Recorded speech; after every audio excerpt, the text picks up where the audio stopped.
ang mga kwento ng pag-ibig, kwento ng buhay at kwento ng pag-asa dito sa Barangay Love Stories. Love Stories.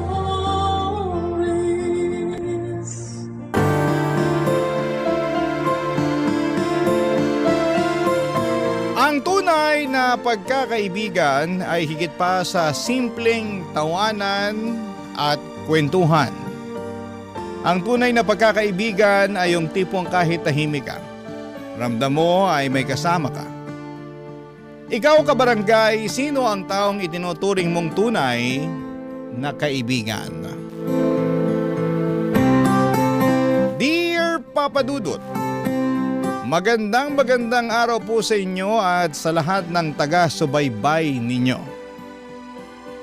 Ako nga pala si David, matagal mo na akong fan sa Barangay LS at ngayon ko lamang po naisip na ibahagi sa inyo ang kwento ng buhay ko.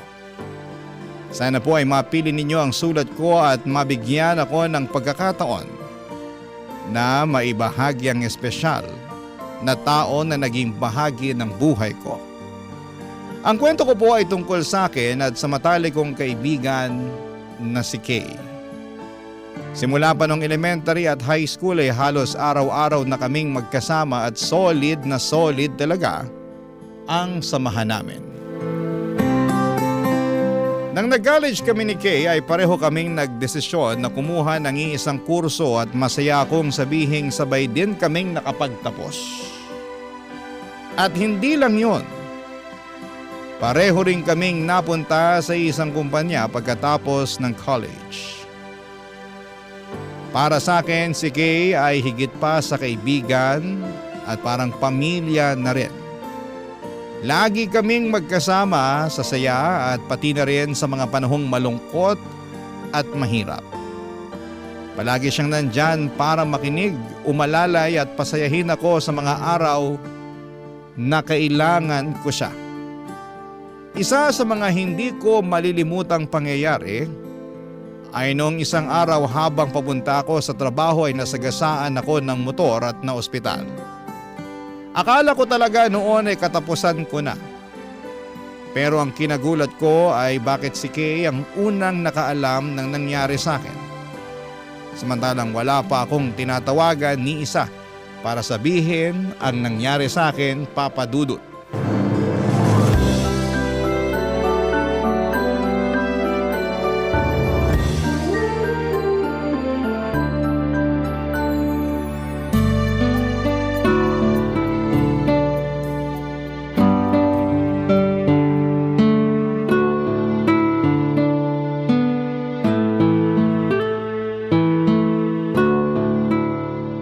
Alam mo ikaw, mukhang ulyaning ka na. Anong ibig mo sabihin? Nakalimutan mo na ba? Ako kaya yung nilagay mong emergency contact doon sa ID mo. Hala, oo nga. Anyway, kailangan malaman ng papa at mama mo yung nangyari sa'yo. Sandali, ako na nga bahala. Tatawagan ko na lang. Kay, wag! Oh, bakit? Please, nakikiusap ako sa'yo. Please lang Wag mo nang tawagan si na mama at papa. Bakit naman? Ayoko na sila mag-alala pa eh. Alam mo naman yung mga yun. Sigurado ako magpapanik yung mga yun kapag nalaman nila kung ano yung nangyari sa akin. Kaloka naman, David, oh. Kapag nakauwi ka na sa inyo, sigurado akong magsasaklay ka at malalaman din ng mga magulang mo yung nangyari sa'yo. Kaya habang maaga pa, mas mainam na sabihin natin sa kanila yung nangyari. Oo nga, pero ayokong makita nila ako dito sa ospital. Kaya parang awa mo na, ha? Bigyan mo na sa akin to. Ako na magpapaliwanag sa kanila kapag nakalabas na ako dito. Oh, siya. Sige na nga. Kung ano yung makakapagbigay sa'yo ng peace of mind, sige na, doon na ako. Salamat Tsaka thank you din kasi pinuntahan mo ako dito. Sus, kau talaga, para ka namang others. Maliit na bagay lang naman eh. Siyempre, pupuntahan kita dito kasi alam ko naman na kung mangyayari sa akin yung nangyari sa'yo, hindi ka rin naman magdadalawang isip na puntahan ako, di ba? Siyempre naman. Solid nga tayo, di ba? Teka nga muna, paano ba kasi nangyari sa'yo to? Bakit ka naman nabundol ng motor? Paano ba naman kasi? Nanlalabo na tong mga mata ko. Kaya, ayun, di ko na nakita yung motor. Loko! Ito na nga ba yung sinasabi ko, David eh. Ang tigas din kasi ng ulo mo. Diba, sinabihan na kita nung nakaraang buwan na kailangan mo nang kumuha ng salamin. Ayan tuloy na pala mo. Pero ayoko talaga magsalamin eh. Sigurado magbumukha akong lolo nun. So ano gusto mong gawin? Pabayaan natin yung astigmatism mo hanggang sa mabundol ka na naman ng motor. Alam mo, ikaw ang sungit mo. Siyempre, concern lang ako sa'yo. Thank you sa concern ha, pero tama na. Tuwing naiinis ka, naalala ko lang sa'yo si mama eh. Ganun? Aray! Galit Yung ka, braso ha? ko! Dahan-dahan naman! Ay, sorry. Masakit? Ang lakas nun ha. Di, sorry. Ikaw naman kasi, nakakainis ka eh. Alam mo, kapag ako nakalabas dito, gagantihan kita. Talaga ba? Paano to?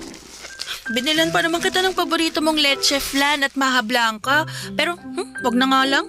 Bibigay ko na lang to sa mga street children dyan sa labas. Mauna na ako sa'yo.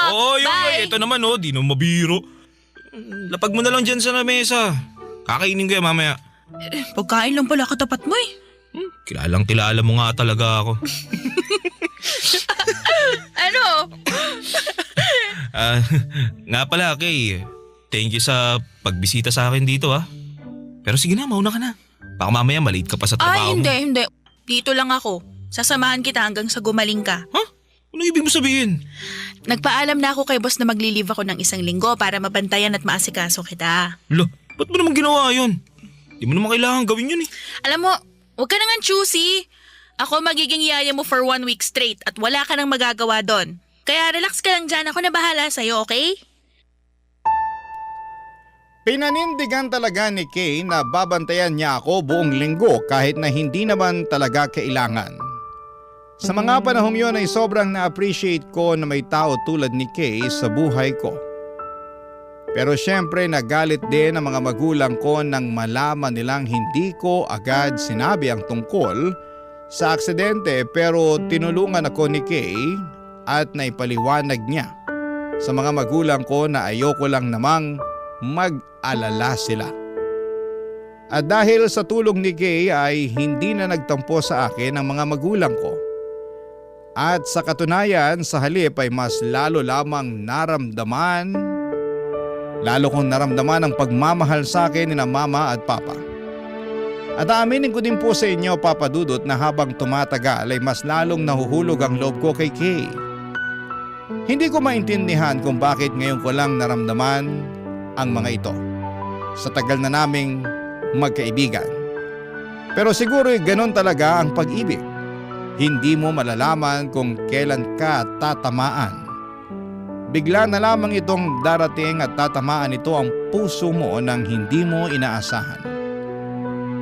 Hanggang sa isang araw habang magkausap kami ni Kay sa telepono, isang bagay ang bigla na lamang sumambulat sa akin, Papa Dudut.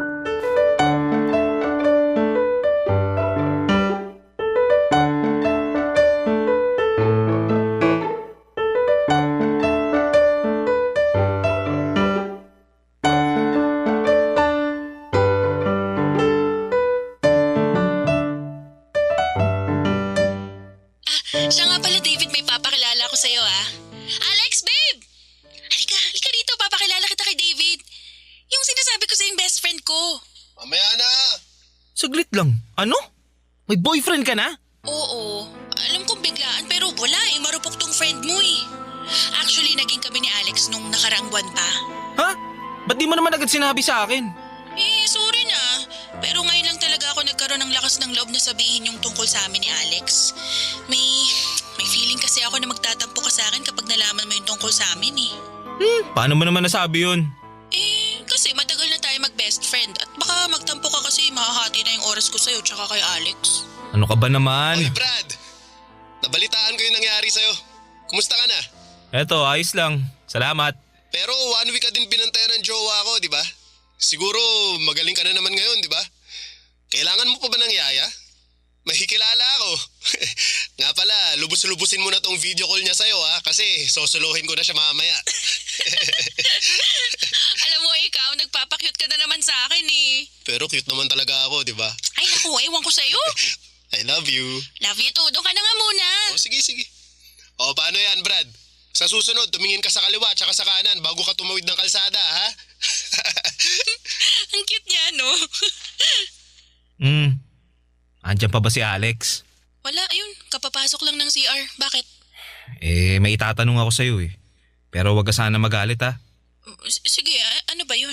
Sigurado ka na ba talaga dyan sa boyfriend mo? Wala naman siya. Bakit mo naman natanong Ewan ko, pero... Pero ano? Ewan, nayayabangan ako dyan sa jowa mo eh. Alam mo ikaw, hindi ka pa rin talaga nagbabago, no? Noon pa man sobrang judgmental mo na. Seryoso ako. Masama yung kutob ko dyan sa boyfriend mo na yan. Alam ko na kung bakit ka nayayabangan kay Alex. Dahil siguro dun sa sinabi niya na cute siya, no? Yung ba yun? Siguro. Basta, hindi ko mapaliwanag eh. Hindi mo maipaliwanag kasi wala naman talagang basihan yung mga pinagsasasabi mo. Puro ka duda at hinala. Alam mo, kapag nakita na kayo ni Alex sa personal, sigurado ako magbabago din yung tingin mo sa kanya. Uy babe, di ka pa ba tapos dyan? Halika na nga dito. Tapusin mo na nga yan. Kanina ka pa dyan eh. Uy, so paano? Alis na muna ako ha. Tawagan na lang kita soon. Ha? Sige. Basta kung kailangan mo ng karamay o makakausap ha, nandito lang ako palagi para sa'yo. Ay sus. Napakadrama mo talaga, no? Pero thank you. Best friend talaga kita, no? O sige na, papatayin ko na tong tawag. Ingat ka dyan. Sige, ikaw din. Ingat ka. Bye! Babe, di ka pa ba tapos dyan? Lakas ng hangin mo. Kala mo naman kagwapuhan ka. Hindi ko maintindihan kung ano nakita sa'yo ni Kay at nagustuhan ka niya eh. Makakain na nga lang. Bad trip. Aaminin ko po sa inyo na sobrang inis na inis ako kay Alex noong araw na yon. Ramdam ko yung yabang niya sa video call, yung tipong parang nangaasar. At nararamdaman ko rin na parang ayaw niya sa akin. O baka nga tama si Kay na baka hinuhusgahan ko lamang si Alex nang wala sa lugar. Pero sa kabila ng lahat ng yon ay isang bagay ang malinaw sa akin. Mahal na mahal ko na si Kay at gusto ko na sanang iparamdam sa kanya yung totoong nararamdaman ko. Kaso torpe ako, Papa Dudut. At bago ko pa man masabi ang tunay ko na nararamdaman ay naunahan ako ng asungot na si Alex. Kaya ng mga panahong yun ay sinabi ko na lamang sa sarili ko na magpaparaya muna ako kahit na hindi ko gusto at kahit na masakit. Pero ginawa ko yon dahil mahal na mahal ko si Kay. At kahit papaano ay gusto ko pa rin naman siyang maging masaya. Kahit nasa piling siya ng ibang tao. Barangay Love Stories. Barangay Love Stories. Papadudot noon ay maayos pa ang naging samahan namin ni Kay. Palagi pa kaming nag-uusap sa trabaho at nagkwekwentuhan sa telepono tungkol sa mga pangarap at plano namin sa buhay. Kahit na asar na ako sa jowa ni Kay na si Alex, ay natutunan ko na rin na tanggapin na siya na talaga ang mahal ni Kay. Pero habang tumatagal ay napapansin ko na parang iniiwasan na ako ni Kay. Aminin ko na nasaktan talaga ako kasi hindi ko naman alam kung ano yung ginawa ko para layuan ako ni Kay nang ganon na lamang. Masakit ang ma-friend zone, pero mas masakit pa yung pakiramdam na yung taong minsang pinakamalapit sa iyo ay unti-unti nang nawawala sa buhay mo. Doon ko na naisip na kailangan kong gawin ang lahat para maibalik at masalba ang pagkakaibigan namin ni Kay, Papa Dudut, bago siya tuluyang mawala sa akin.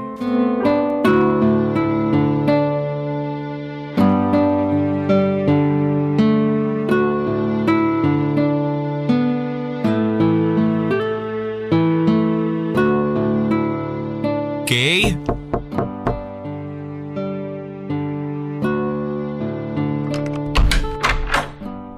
David, anong ginagawa mo dito? Ha? Bakit? Bawal na ba akong bumisita ngayon? Hindi naman sa ganun, pero please lang, nakikiusap ako sa'yo. Umalis ka na muna. Huwag ngayon, parang awa mo na. Sandali nga lang. Bakit ba nagkakaganyan ka ha? May problema ba? Pwede ba? Sumunod ka na lang. Papunta na dito si Alex. Uy, ano naman ngayon? Kilala niya naman ako ha. David, tatapatin na kita. Ayaw ka ng jowa ko. Yun na nga ba sinasabi ko eh. Siya ba ang dahilan kung bakit mo ako iniiwasan? Oo. Pero bakit? Kasi pinagseselosan ka ni Alex. Pero Kay, alam mo naman sa sarili mo na wala tayong ginagawang masama. Hahayaan mo na lang ba na basta-basta na lang masisira yung pagkakaibigan natin dahil lang sa lalaking yon? Kung tutusin naman, walang basehan yung pagsiselos niya sa akin eh. David, please lang. Ayoko ng gulo kaya umalis ka na lang. Hindi. Dito lang ako. Aantayin ko yung Alex na yan at ako mismo magpapaliwanag sa kanya na wala siyang dahilan para magselos. David, hindi mo alam kung paano magalit si Alex. Kaya kung ayaw mong mapilayan, nagmamakaawa ako na umalis ka na lang bago ka pa niya makita. Alam mo kung anong hindi ko maintindihan? Kung bakit ka nagpapadala dyan sa jowa mo eh. Mas may pinagsamahan tayo, Kay. Kung tutusin, hindi pa nga nag-iisang taon simula nung nakilala mo yung Alex na yan eh. Pero masisisi mo ba ako? Mahal ko si Alex eh. At isa pa, ikaw ang best friend ko, David. Dapat ikaw tong mas nakakaintindi sa akin. Uy, ano yung gusto mong maintindihan ko? Kung bakit mo ako nilalayuan para dyan sa Alex na yan? Kayo naman eh. Hindi kita nilalayuan, David. Talaga ba? Ilang linggo mo na nga ako iniiwasan tsaka hindi kinakausap eh. Kailangan ko lang talaga ng mas marami pang time para maipaliwanag kay Alex na wala siyang dapat ikaselo sa'yo. At kapag nangyari yun, pinapangako ko sa'yo na babalik na yung dating sigla ng friendship natin. Kaya nga ako na yung kakausap dyan sa jowa mo. Para hindi ka na mahirapan. O, tingin mo magiging okay lahat kapag ginawa mo yan, ganon? David naman, ilang beses ka na namin pinag-awayan. Nagdududa siya na may namamagitan sa atin. Pambira. Ibang klase din naman talaga yan eh, no? David, alam mo, mahal kita bilang kaibigan, alam mo yan.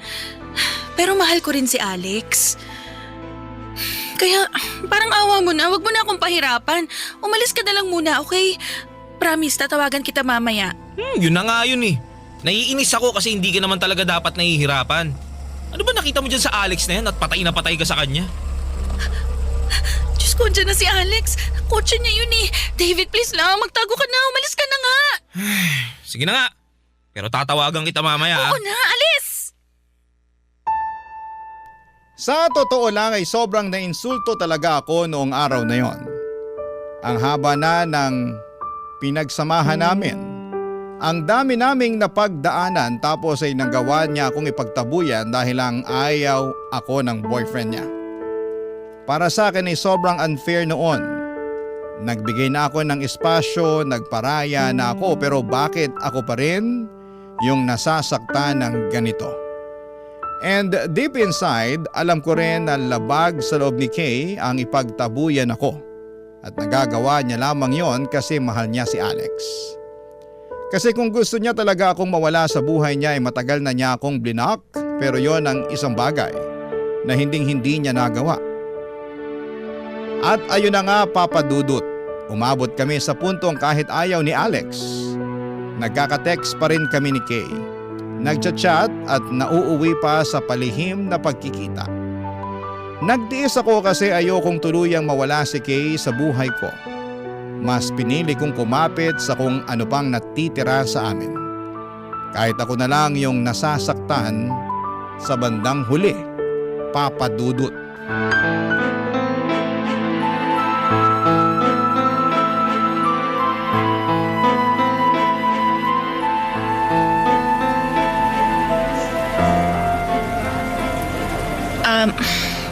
David, sana wag kang magalit ha, pero linak na muna kita sa social media. Ano? Bakit mo naman ginawa yun? Hiningi na kasi ni Alex yung password ko sa mga account ko eh. Binigay mo naman. I mean, okay na yun para at least matigil na rin siya sa pagdududa niya sa'yo. Pero huwag ka mag-alala kasi ni minsan hindi ko naman binigay sa kanya yung passcode ng cellphone ko. At tulad ng nakasanayan natin, mag-text ka na lang para hindi niya tayo mahuli. Ano yan? Humihinga-hinga ka pa? Ayos ka lang? Ano pa ba? May magagawa pa ba ako? Kung di lang kita best friend malamang di ako magtitiis sa ganitong klaseng setup. Sorry na. Uy, huwag ka na magtampo sa akin. Alam mo naman na kahit iniiwasan na kita nun, hindi rin naman kita matitiis, diba? Ikaw lang kaya yung nag-iisa kong best friend. Alam mo, mabait ka naman Maganda, matalino. Hindi ka deserve ng Alex na yun. Mas deserve mo yung lalaking hindi insecure tsaka possessive. David naman Diba napag-usapan na natin to? Mahal ko si Alex at hindi magbabago yun. Kaya please, huwag ka na kumontra. Di naman talaga ako kontra kung di lang kita mahal. Ano? Sabi mo? Wala! Kay, maglalakas loob na ako na sabihin sa'yo to. Kasi kapag hindi ko sinabi sa'yo to ngayon, hindi ko alam kung magkakaroon pa ako ng pagkakataon para sabihin sa'yo yung tunay kong nararamdaman. Ha? Anong ibig mong sabihin? Kay, mahal na mahal kita. At gusto kong patunayan at ipadama sa'yo yun. David naman, bakit ngayon mo lang sinabi sa akin to? Kasi nung una hindi pa ako sigurado eh. At ayoko naman na masira yung pagkakaibigan natin ng dahil lang dito sa nararamdaman ko. Pero ngayon na nakikita kong nagtitiis ka sa maling lalaki, mas lalo akong nagiging sigurado sa nararamdaman ko para sa'yo. David, nagpapasalamat ako kasi simulat sa Paul, andyan ka palagi para suportahan ako at iparamdam sa akin na hindi ako nag-iisa. Pero alam mo naman 'di ba na parang kapatid na lang yung tingin ko sa'yo? Aaminin ko nung umpisa, nahirapan akong tanggapin na hanggang best friend lang talagang tingin mo sa akin. Pero habang tumatagal, mas nare-realize ko na mas hindi ko kakayanin kung mawawala ka sa buhay ko. Pero kung may chance naman na maging tayo, why not, di ba? David, please lang ha. Huwag mo nang dagdagan tong iniisip ko. Kay, sinabi ko na to sa'yo noon at sasabihin ko ulit sa'yo ngayon.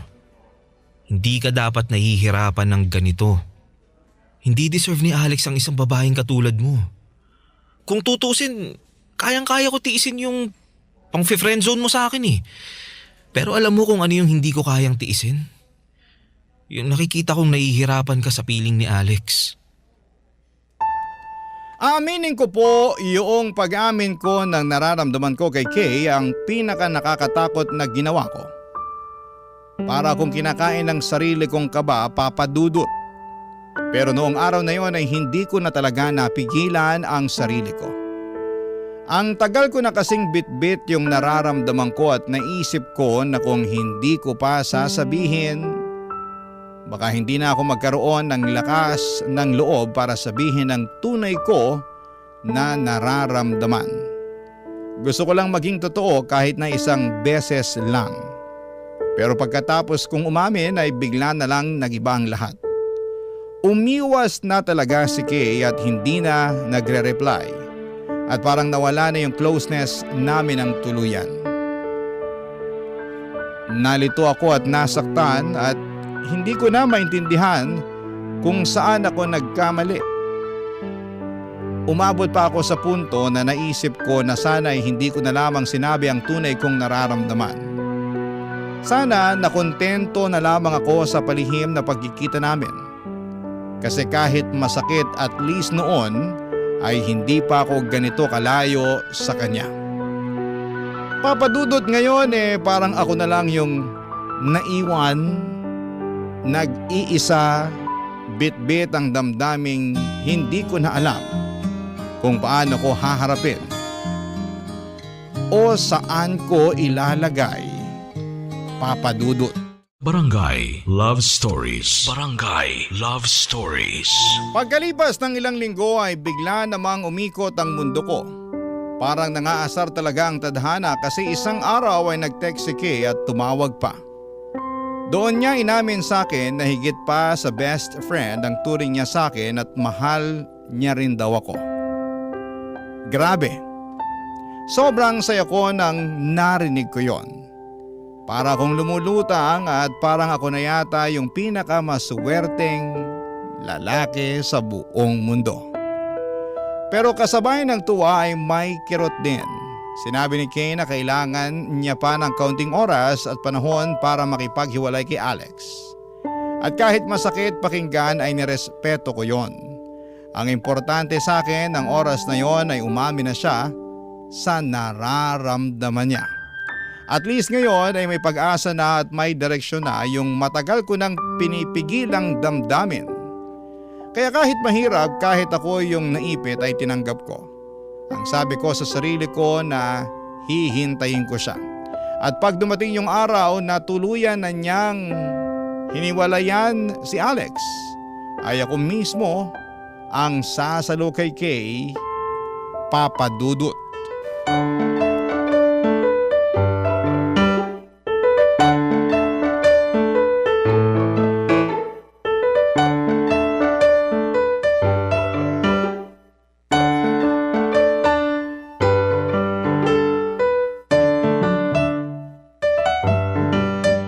Kay! Dito! David, kanina ka pa ba nag-aantay? Nako, hindi naman no. Kakarating ko nga lang dito sa park eh. Kung ganun, bakit ka pinagpapawisan? Wala to. Alam mo naman, pawisin ako, di ba? Nga pala, alam ba ni Alex na nandito ka ngayon? Syempre hindi. Ano bang klaseng tanong yan? Sinabi ko sa kanya na mag-overtime ako sa trabaho ngayon, kaya wag ka na mag-alala dyan, okay? Sige, sabi mo eh. Gusto mo na bang kumain? Sagot kita. Mamaya na lang, di pa naman ako nagugutom eh. Pero magsabi ka lang kung nagugutom ka na ha. Sige po. Nga pala, Kay, totoo ba yung sinabi mo sa akin na mahal mo na rin ako? Oo, David. Kung ganun, kailan mo ihiwalayan si Alex? Pwede bang wag muna tayo magpadalos-dalos? Sige. Handa naman ako maghintay eh. Mga hayop kayo! Alex! Sabi ko na nga ba nakikipagkita ka pa rin sa lalaking to eh. Brad, wag mo sigawan si Kay. Kumalma ka. Ha? Wala kaming ginagawang masama. Hoy, hindi kita kinakausap ah. Manahimik ka, kung hindi sasapakin kita. Sige, subukan mo lang. Hinahamon mo ako? Oo! Uy, tumigil na nga kayo! Awat na! Tama yung sinasabi ni David, Alex. Simulat sapol pa lang wala na kaming ginagawang masama. Kung tutuusin, ikaw lang naman tong malisyoso mag-isip eh. Napakadumi kasi niyang utak mo. Masisisi mo ba ako? Kung hindi pa kita sinundan, hindi ko malalaman na niloloko mo na pala ako. Para sabihin ko sa'yo, ha? Kung hindi ka lang sana obsessive at possessive, hindi hahantong sa ganito ang lahat ng to. So kasalanan ko pa kung bakit ka nagloko? Pwede ba? Ilang beses ko bang sasabihin sa'yo na minsan hindi kita niloko? Nagawa ko lang naman lahat ng to dahil ayoko masaktan yung feelings mo kahit sakal na ako sa'yo. Nasasakal ka. Kung ganun, maghiwalay na lang tayo para matapos na to. Oo talaga, mas mabuti pa nga. Sige, hiwalayan mo na ako dito ngayon din. Pero eto tatandaan mo ha, hindi na ako bumabalik sa mga ex ko. Ewan ko sa'yo. Bahala ka na sa buhay mo. Hoy! Hoy! Saan ka pupunta? Hindi ba tayo tapos ha? Kay, wag mo na siyang pigilan. Napakakitid ng utak. Ako na nga ito nag-a-adjust sa kanya. Ako pa tong masama. Kaya mo na si Alex. Ito na yung matagal nating hinihintay oh. Hindi mo na siya kailangang pagtiisan. Nandito na ako. Di mo kasi ako naiintindihan, David. Hindi pa ako handa na sabihin sa kanya yung totoo eh. Pero nangyari na. Tadhana na mismo nagsasabi na dapat tayo ang magkatuluyan. Madali lang para sa'yong sabihin yan kasi hindi naman ikaw yung naiipit. Ako! Teka nga lang. Ba't parang hindi ka natutuwa na tuluyan ka ng hiniwalayan ni Alex? May hindi ka ba sinasabi sa akin? David, I'm sorry pero saka na lang tayo mag-usap. Kailangan kong ayusin to. Pupuntahan ko muna si Alex. Gulong-gulo talaga ako ng araw na yon, Papa Dudut. Dahil napakagulo din ni Kay. Ramdam ko na hindi niya pa sigurado kung ano ang talagang gusto niya para sa kanyang sarili. Tila tadhana mismo ang gumagawa ng paraan para kami ni Kay ang magkatuluyan, pero hindi ko maintindihan kung bakit parang hindi natuwa si Kay sa mga nangyari. Hindi ko po lubos maintindihan kung bakit kailangan pa niyang habulin si Alex noong umalis ito. Dumoble yung sakit sa puso ko noon at lalo lang nagulo ang isipan ko sa dami ng tanong at alalahanin. Alam ko na si Kay lang ang makasasagot ng lahat ng mga katanungan ko at sa wakas ay mukhang makukuha ko na rin ang sagot ko sa mga katanungan ko. Pagkatapos ng 2 araw ay nag-text siya at sinabi na makikipagkita siya sa coffee shop na pinuntahan namin noon. At syempre, agad akong pumayag. Sabik na malinawan sa lahat ng mga nangyari noong gabing sinugod kami ni Alex. at para rin sa pagkakataong marinig mismo ang nararamdaman niya.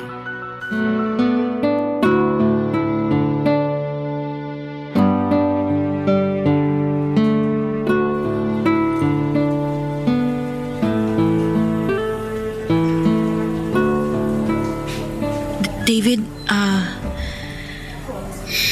ano kasi, kami na ulit ni Alex. Ha? Pero akala ko ba? Didiretsuhin na kita. Mahal ko pa rin si Alex. At ginagawa ko ng lahat para maayos yung relasyon namin. Ano? Pero akala ko ba ako yung mahal mo? Yun nga rin ang akala ko pero nagkamali ako. Napagtanto ko na gulong-gulo lang talaga ako sa nangyari sa amin ni Alex noong mga panahong yun. Kaya nasabi ko sa'yo na mahal na rin kita. Don't get me wrong, David. Minahal naman talaga kita pero bilang isang kapatid lang. Kay hindi. Huwag mo naman ako sukuan. Maayos pa natin to. Please, okay? At para sa ikatatahimik ng relasyon namin at sa ikatatahimik ng lahat, kailangan na rin kitang pakawalan, David. Sandali lang, ano? Bakit? Sabihin mo nga sa akin, gusto mo ba yung nangyayari sa atin ngayon na palagi lang tayong nagtatago?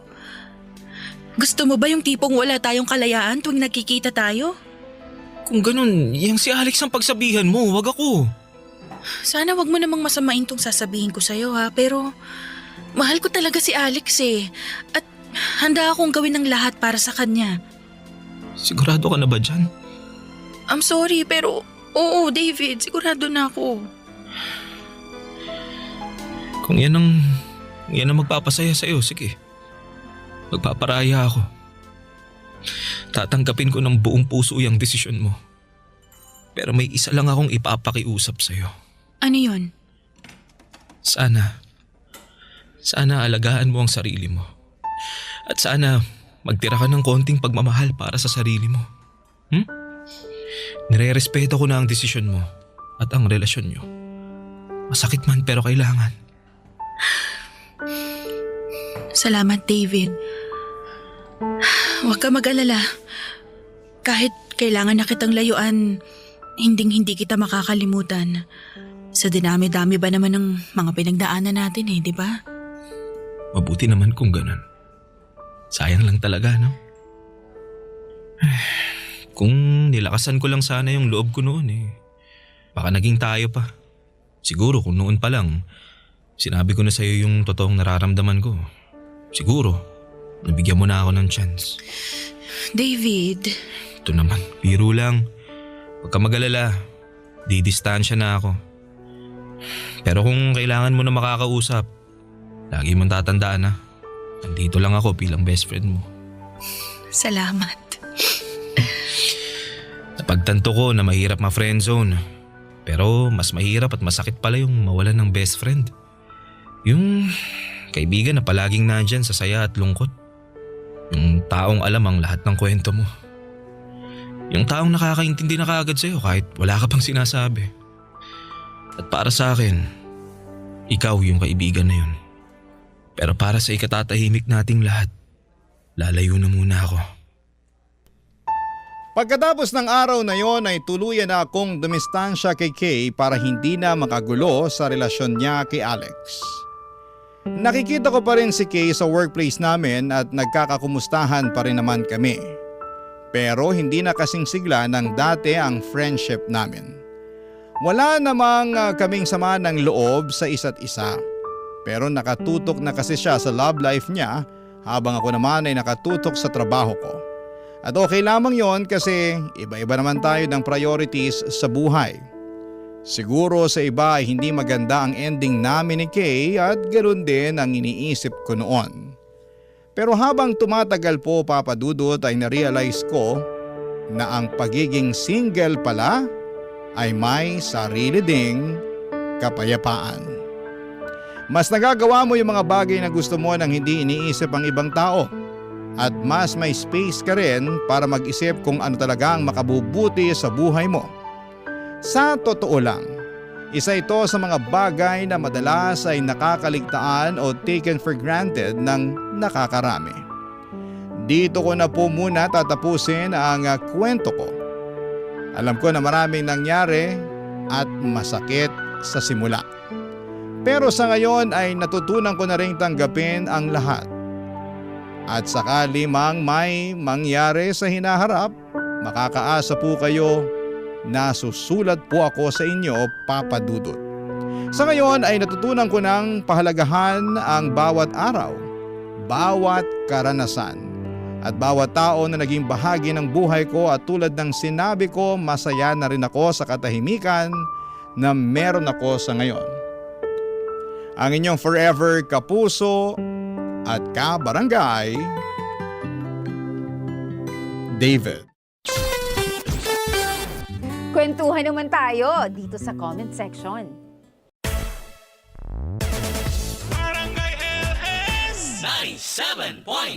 Forever. Mga kwento ng pag-ibig, kwento ng pag-asa, at mga kwento ng buhay dito sa Barangay Love Stories. Love Stories.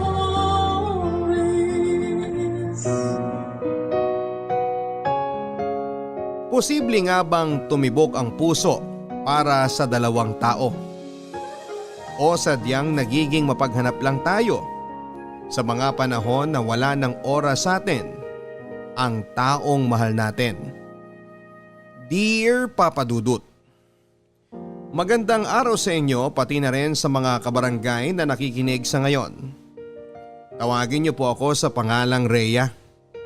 26 years old at nagtatrabaho bilang isang office staff sa bangko dito sa Bulacan. Na-discover ko ang programa ninyo nang minsang mapakinggan ko ito sa isa kong kaopisina during lunch break namin.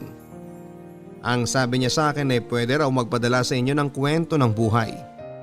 Kaya naman nagbaka sakali akong mababasa po ninyo ang sulat kong ito at mabibigyan ako ng payo. Papa Dudut, meron po akong boyfriend at tawagan na lang natin siya sa pangalang Ivan.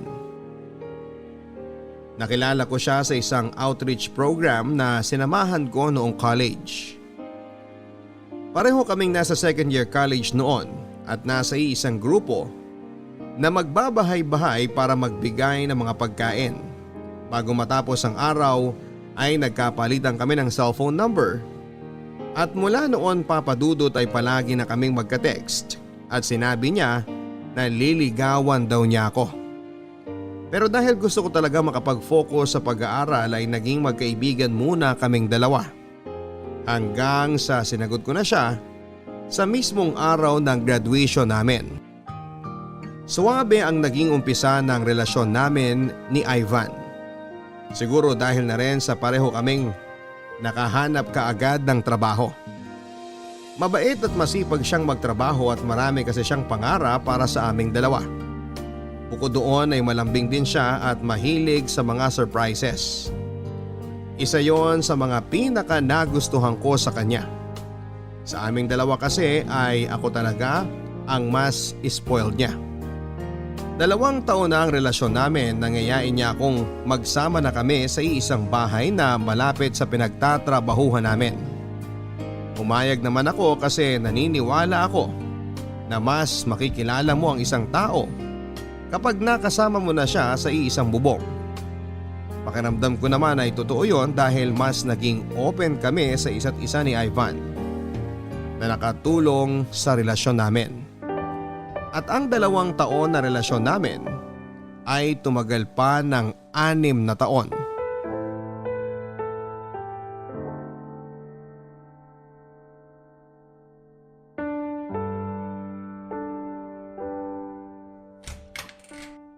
Dahan-dahan lang babe ha, baka matisod ka. Ano ba kasi itong surprise mo sa akin? At kailangan mo pa talagang piringan ng mga mata ko. Paano ito magiging surprise kung makikita mo kaagad? Pero nasa na ba tayo? Apartment pa rin ba natin itong pinasukan natin? Oo naman, nakita mo naman na sa harap tayo ng apartment nagpark. Bago kita piniringan kanina, hindi ba? Oh, maupo ka na dito. Aalalayan kita.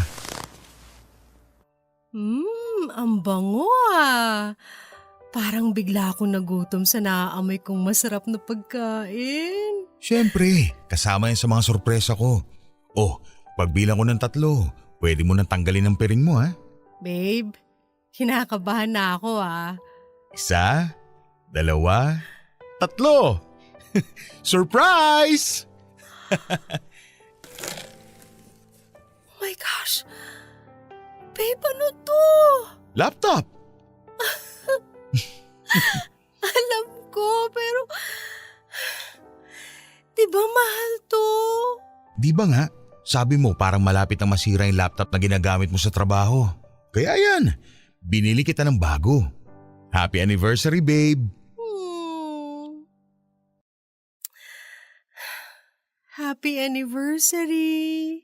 Sana nagustuhan mong inihanda ko para sa'yo ha. Sobra, babe! Kasi ang ina-expect ko talaga ngayon, alam mo yon, simpleng dinner lang dito sa apartment. Pero eto, may pa-flowers ka pa talaga. Kasama ng mga paborito kong pagkain dito sa lamesa natin. Tapos itong laptop na to. Sobrang thank you talaga, babe. Ano ka ba? Wala yun. Laptop lang yan na alam kong kailangan mo sa trabaho. Huwag ka na umiyak. Sorry, hindi ko lang talaga mapigilan. Ay, grabe. 6th anniversary na natin pero hanggang ngayon, hindi pa rin ako sanay sa mga sorpresa mo na ganito. Alam mo, araw-araw kong ipinagpapasalamat sa Diyos na dumating ka sa buhay ko. Sana hindi ka magbago, babe, ha? Hindi ako magbabago. Gagawin kong lahat para sa'yo. Tandaan mo yan. Pati na yung pagmamahal na naramdaman ko mula nung unang beses na nagkita tayo. Hindi rin yun magbabago kahit kailan. Happy anniversary!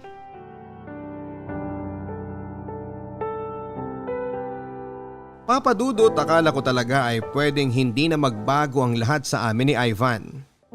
Hiniling ko pa nga na sana ay wala na kaming ending dahil pareho namang kaming happy sa relasyon naming dalawa. Pero siguro nga ay totoo yung sinasabi nila na ang lahat ng matamis na pagkain ay pwede ring tumabang sa paglipas ng panahon. 1 taon pa ang lumipas ay napansin ko ang unti-unting pagbabago kay Ivan. Hindi yung pagbabago na parang nambababae siya kagaya ng napapanood ko sa TV o nababasa sa mga pocketbooks. Ang napansin ko sa kanya ay bigla na lang siyang naging workaholic. Siguro dahil na rin sa nakuha niya ang promotion na matagal na niyang hinihintay. Okay lang naman sana sa akin dahil alam ko na para din yon sa future naming dalawa ang ginagawa niya. Kaya lang Papa Dudut ay halos nawala na siya ng oras sa akin o sa relasyon naming dalawa. Dumating sa point na nasa iisang bubong nga kami pero para bang hindi kami magkasama. Dahil kahit nasa bahay ay dala-dala pa rin ang trabaho niya galing opisina. Kung hindi naman ay palaging tulog dahil sa pagod. Hindi niya na rin ako sinosurpresa sa Monsario anniversary namin. Marami na kaming family gathering na hindi napupuntahan at hindi na rin kami nakakapag out of town na dati naman ay naisisingit namin sa schedule naming pareho. Parang ang bango ng dinner natin ngayon ah. Siyempre, niluto ko yata ang paborito mong ulam. Kaya kumain ka na bago pa to lumamig. Sige, tikman ko nga. Babe, sobrang sarap nga. Namiss ko talaga to. The best talaga ang tinola mo. Sus, nambola pa to. Babe, may gusto nga pala sana akong hingin sa'yo. Sige, ano yan? Kahit ano pa yan, ibibigay ko. Natatandaan mo ba yung beach resort na pinuntahan natin nung 4th anniversary natin? Oo. Yung sa may Davao yun, hindi ba? Yung medyo mahal ang bayad? Oo, yun nga. Pero may may promo sila next month na 50% discount. Tapos 3 days and 2 nights na. May kasama na ring buffet yun, babe. Kaya baka pwedeng mag-file ka ng leave kahit 2 araw lang para dun. Teka sandali babe, 2 araw? Oo, ididikit naman natin sa off mo para may 1 araw na pahinga pa tayo. Babe naman, sayang yung leave credits ko na pwedeng makonvert sa cash. Kung gagamitin pa natin yan sa ganong kalayo na bakasyon. Saka, gastos lang yun eh. Pero naka 50% discount naman sila Tapos next month pa naman yun. Pwede pa tayo makakuha ng plane ticket na naka-promo rin. Bakit hindi na lang tayo magbakasyon dyan sa malapit? Sa Cavite o sa Laguna o kaya dito na lang din sa Bulacan. Kailan ba tayo huling beses na nakalabas ng Luzon para magbakasyon? 2 years ago na yata Alam mo naman na hindi ganun kadali mag-file sa amin ng leave, hindi ba? Lalo na ngayon sa posisyon ko sa trabaho. Hirap pa rin ako mag-adjust hanggang ngayon, babe. Saka babe, para rin naman sa atin tong ginagawa ko Huwag ka na magalit ha. Alam ko na, kasalanan ko talaga kasi nawawalan na ako ng oras sa'yo. Pero promise, babawi talaga ako. Pero wag muna ngayon, please.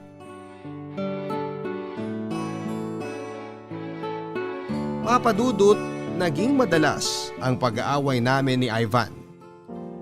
At lahat ng yon ay dahil sa trabaho niya. May isang beses pa na in-invite kami ng mami ko na mag-dinner sa bahay kasama ang family ko dahil birthday ni Lola. Sabado yon at dapat ay wala siyang pasok. Nangako din siya na makakarating pero kagaya ng inaasahan ko ay walang Ivan na dumating sa bahay. Tinawagan niya ako at sinabi na hindi makakapasok ang isang staff nila sa opisina at dahil deadline na raw ng mga office works nila ay kinakailangan niyang saluhin ang mga naiwan nitong trabaho. Bukod sa mga family gathering na palagi niyang nakakalimutan ay hindi na rin kami nakakapagbakasyon o kahit na isang simpleng date man lang sana sa labas. Ang palagi niyang dahilan ay pwede naman daw na magluto na lamang sa bahay. Mas tipid sa energy, oras at sa pera. Kapag naman weekend ay dapat ay off niya, ay nag-o-overtime pa rin siya sa kanyang trabaho. Nagpagawa na nga siya ng maliit na opisina sa apartment namin. Isang space na kapag nandun siya ay hindi siya pwedeng abalahin. Dahil kapag nawala ang concentration niya sa ginagawa niya, nang dahil sa akin ay mabilis na iinit ang ulo niya, na mauuwi lang din sa away. Hindi naman talaga ako yung tipo ng demanding na girlfriend. Pero papadudot, alam ko ang responsibilidad namin ni Ivan sa isa't isa bilang magpartner. Na para bang kinalimutan na lang bigla ng boyfriend ko nang dahil sa trabaho niya. Papadudot, wala yatang araw na hindi kami nagkakaroon ng kahit na kaunting pagtatalo ni Ivan. Madalas naman na naaayos din namin lahat kapag nagsusori na siya sa akin. Aminado naman kasi siya kung ano ang dahilan ng pagtatalo namin. Kaunting oras lang naman kasi ang hinihingi ko sa kanya para sa relasyon namin na hindi ko maintindihan kung bakit hindi niya maibigay. 1 taon pa ang lumipas nang ipadala siya sa Dubai ng kumpanya kung saan siya nagtatrabaho. Nagbukas kasi sila ng panibagong account doon at siya ang napili para i-manage yon. Siyempre bilang isang dedicated sa trabaho na empleyado ay tinanggap niya yon nang hindi man lang iniisip ang magiging sitwasyon naming dalawa. Sobrang inaway ko siya noon dahil nag-decide kaagad siya nang hindi man lang pinapaalam sa akin. Away na muntik nang mauwi sa hiwalayan. Kung hindi lang talaga niya ako niyakap at iniyakan habang sinasabi na para sa future naming dalawa ang lahat ng ginagawa niya, ay hindi kami magkakaayos.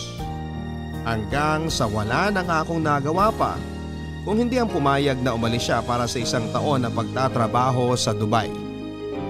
Naging consistent naman ang tawagan namin sa umpisa.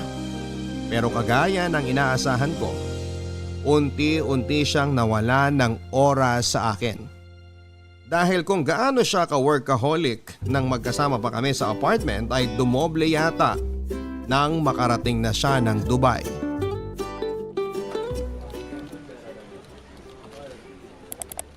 Nasaan ba yung files na yun? Bakit hindi ko makita dito sa folder na binuksan ko sa computer? Ito. Hindi eh. Dapat nandito lang yun eh. Hi, pinatawag mo raw ako? Ay, ikaw ba yung bagong transfer dito sa department namin at yung nag-ayos ng mga report kagabi? Oo, ako nga. Bakit? May mali ba sa ginawa ko? Wala naman, pero hindi ko kasi makita dito sa folder yung report na hinahanap ko. Sa tingin ko, nagkamali ka ng pinaglagyan. Lah, ganun ba? Pwedeng patingin ng folder na binuksan mo? Sige. Umupo ka muna dito sa isang upuan habang hinahanap mo yung files. Wala pa naman yung katabi ko eh. Salamat. Dapat nandito lang yun kasi ito yung sinabing folder ni Miss Irma kagabi. Eto. Nakita ko na. Sa katabing folder ko pala siya nailagay. Kaya naman pala. Sige, ako na lang mag-aayos mamaya kasi hindi yan dapat nandyan. Pasensya ka na ha. Ang sungit kasi ni Miss Irma kagabi. Kaya sa totoo lang, hindi ko masyadong naintindihan ang mga instruction na binigay niya. Ayos lang. First week mo pa lang naman dito sa opisina kaya ayos lang na magkamali ka. Isa pa, masungit talaga yun si Irma. Akala mo kung sino pare-pareho lang naman tayo ng posisyon dito sa opisina. Akala ko, ako lang ang nasusungitan sa kanya. Rhea ang pangalan mo, di ba? Sabi nung nagpatawag sa akin kanina. Oo, Rhea nga. Ako nga pala si Elmo. Nice to meet you, Elmo. Alam mo, buti na lang pala at nagkamali-mali ako sa paglalagay ng mga files sa computer. Ha? Bakit naman? Kasi kung hindi ako nagkamali, wala sana akong dahilan ngayon para malapitan at makausap ka. Ang suplado mo kayang tingnan mula dun sa table ko. Gano'n ka na nga ulit katagal dito? Mag-iisang linggo. So, ibig sabihin, mag-iisang linggo mo na rin akong ini-stock mula sa lamesa mo. Uy, grabe ka ah. Hindi naman masyado. Medyo lang. Ang sarap mo kasing titigan lalo na kapag inaantok ako. Nagigising ka agad ako. Alam mo, Elmo, tigil-tigilan mo ako sa mga pagganyan mo, ha? Taken na ako, kaya wag mo na akong diskartehan. Aray naman. Unang pag-uusap pa lang natin, binabasted mo na ako kaagad. Ganun talaga. Huwag ka mag-alala. Marami pa namang magagandang babae dyan sa opisina. Sa itsura mong yan, hinding-hindi ka mababasted. Huwag ka lang didiskarte ulit sa mga taken, ha?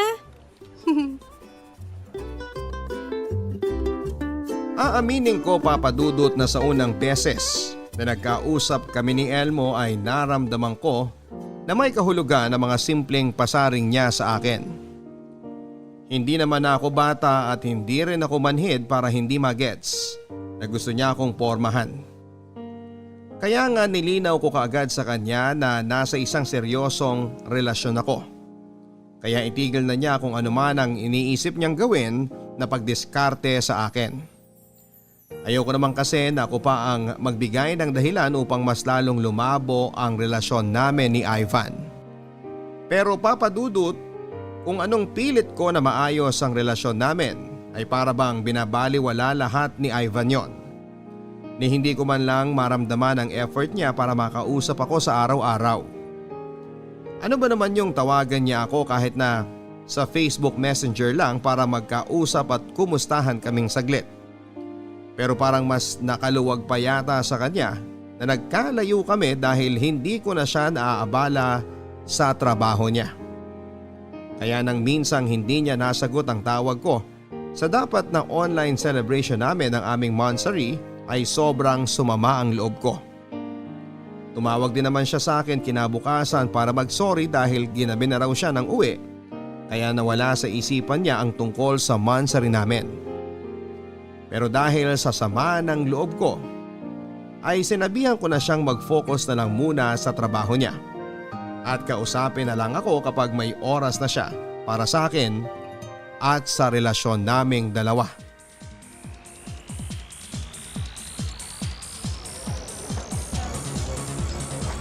Woo! Party pa! Woo! Rhea?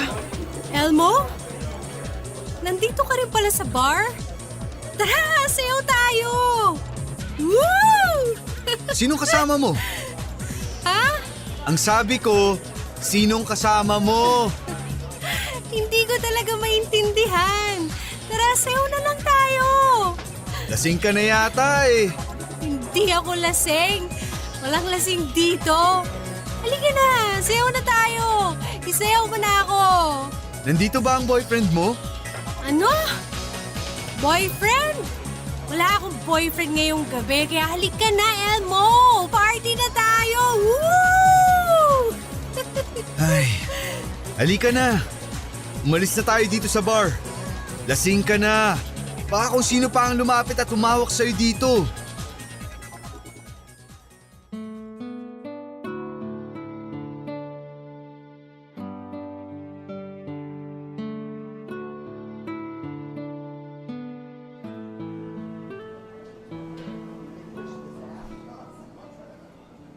Pasensya ka na kanina, ha?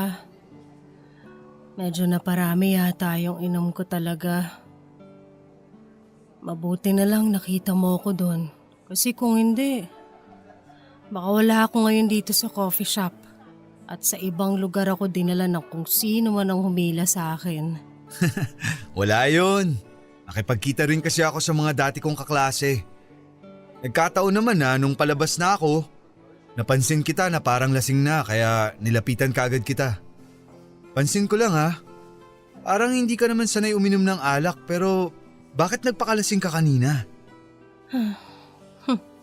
Mahabang kwento eh. Ayos lang kung ayaw mong sabihin. Pero hindi ka ba talaga susunduin ng boyfriend mo? Paano niya ako masusundo? Nasa Dubai siya. LDR kayo? Oo, mag-iisang taon na. I see. Hindi ka ba nahihirapan sa setup niyong dalawa? Alam mo, parang wala naman nagbago. Kasi nung nandito pa siya sa Pilipinas, kahit magkasama kami sa iisang bahay, parang wala rin akong kasama. Workaholic kasi yung boyfriend ko eh. Literal na mas marami pa siyang oras sa trabaho kaysa sa akin. Buti hindi mo siya inaaway ng dahil dun. Ang totoo, siya yung dahilan kung bakit ako nagpakalasing kanina. Wala eh.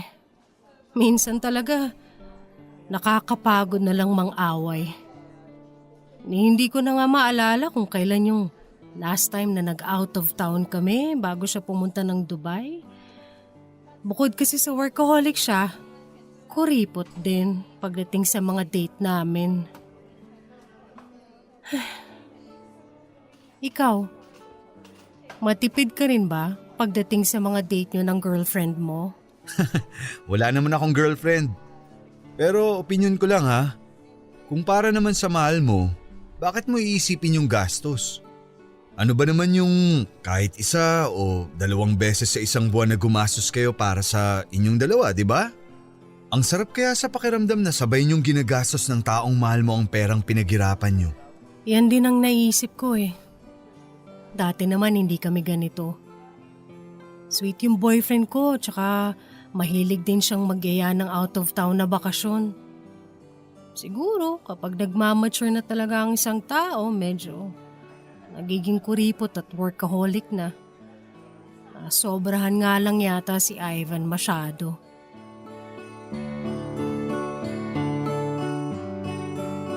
Sobrang opposite ng ugali ni Ivan kay Elmo, Papa Dudut. Kung si Ivan ay masyadong tahimik at seryoso. Si Elmo naman ay happy-go-lucky lang at talaga namang sumasakit ang tiyan ko sa kakatawa kapag siya ang kasama ko at kausap ko. Pagdating din sa itsura ay di hamak na malaki ang lamang ni Elmo. Hindi naman kasi talaga kagwapuhan ng boyfriend ko, simple lang Moreno ang kulay ng balat, palapad ang ilong pero maganda ang mga ngipin. Samantalang si Elmo ay papasa na model ng magazine dahil sa kinis ng balat. Magandang pangangatawan, singkit na mga mata at matangos pa ang ilong. Pero hindi naman talaga ang physical appearance ni Elmo ang naging dahilan kung bakit unti-unti ay naging attracted na rin ako sa kanya. Siguro kasi ang bilis ko lang talaga siyang nakasundo. Marami kaming bagay na pagkakatulad. Hindi lang sa timpla ng kape o pagiging morning person. Mahilig din siya mag out of town at medyo naiinggit pa ako na magkwento siya na halos nalibot na niya ang buong Pilipinas. Ang totoo kasi pangarap ko rin yun dati pa. Ang malibot ang buong Pilipinas at ang buong mundo kasama si Ivan. Na unti-unti nang nagagawa ni Elmo kahit mag-isa lamang siya. Mula nga ng gabi na nagkita kami ni Elmo sa bar at nagkakwentuhan sa coffee shop, ay nagsimula na kaming maging close sa isa't isa. Masaya naman kasi talaga siyang kausap at hindi siya nauubusan ng topic at mga jokes. Sa opisina ay madalas na rin kaming magkasama since nasa parehong department kaming dalawa. Si Ivan naman ay hindi ko pa rin kinakausap ulit. At nagpalit din ako ng cellphone number para hindi niya ako makontakt. Yun naman kasi ang gusto niya, hindi ba? Ang makapag-focus sa trabaho, kaya ako na lang ang gagawa ng paraan para dumistansya sa kanya. At dahil madalas kaming magkasama ni Elmo sa loob o labas man ng opisina, ay mas lalo naming nakilala ang isa't isa. At mas naging close kaming dalawa. Halos nasabi ko na nga lahat sa kanya ang tungkol sa hinanakit ko kay Ivan. Lahat yon ay pinakinggan niya. At pinakinggan ko rin ang lahat ng mga payo na ibinibigay niya sa akin. Papadudod, siguro ay hindi niyo naman ako masisisi kung tuluyan ang nahulog ang loob ko kay Elmo. Siya kasi yung palagi nandyan para sa akin. Siya ang taga-salo ng bigat na nararamdaman ko sa tuwing naguguluhan ako sa kakaisip kung dapat pa ba talaga naming ayusin ni Ivan ang relasyon naming dalawa. Kaya hindi nagtagal ay tuluyan na nga kaming nagkaroon ng mali at lihim na relasyon. Naging kami na nga ni Elmo at ang alam lang sa opisina namin ay talagang close na close lang kami sa isa't isa. Pero ang hindi nila alam, pagkatapos ng trabaho ay sa apartment ko na siya halos umuuwi. Doon ko siya mas lalong nakilala, Papa Dudut. Dahil hindi lang pala siya malambing kapag kasama niya ako sa harap ng marami. Mas malambing at maasikaso siya kapag kaming dalawa na lamang ang magkasama. At aaminin ko, isa sa mga pinaka nagustuhan ko sa kanya ay ang kakaibang galing niya pagdating sa romansa. Si Ivan kasi ay madaling mapagod at makatulog. Pero iba si Elmo. Mas marami siyang alam na gawin para mapaligaya ako. At kahit may pasok kami sa trabaho kinabukasan ay game na game siya na pagbigyan ako. Madalas pa nga ay ako ang sumusuko sa aming dalawa. Sa ganoong paraan daw niya kasi mas naipapakita at naipaparamdam ang totoong pagmamahal niya. Kung paano niya ako pinapaligaya sa bawat oras na kaming dalawa lang ang magkasama. Thank you sa paghatid sa akin, Elmo. Naabala ka pa tuloy. Ano ka ba? Kahit kailan hindi ka naging abala sa akin. O sige, aalis na rin ako. Bukas na lang ulit, daanan kita dito sa apartment mo. Susunduin mo ulit ako? Sigurado ka? Out of the way tong apartment sa bahay ninyo. Wala yun. Kesa naman mahirapan ka pang bumiyahe. Hindi pa ba ipapahakot ni Ivan ang mga gamit niya dito sa apartment niyo? Di ba tinapos mo naman na ang relasyon yung dalawa? Dapat ibalot mo na ang mga gamit niya tapos ipadala mo na sa bahay ng parents niya. To be honest, Elmo, gusto ko kasi muna siyang makausap ng personal bago ko tuluyang tapusin ang lahat sa aming dalawa. Para sana may closure. Pero kung nahihirapan ka na sa ganitong setup, I understand, Elmo. Nakakairita lang kasi na nakikita ko pang mga gamit niya sa loob ng apartment niyo tuwing pupunta ako dito. Pero hindi naman ako nahihirapan sa setup natin eh. Huwag mong isipin yun. Ang sabi ko naman sa'yo, willing ako na maghintay hanggang maayos mo ang lahat. O sige na, pumasok ka na para makapagpahinga ka na. Oh, hindi ka na papasok? Akala ko ba mamasahin mo ang likod ko para mawala ang stress ko? Rhea! Ivan? Oh, bakit parang nagulat ka?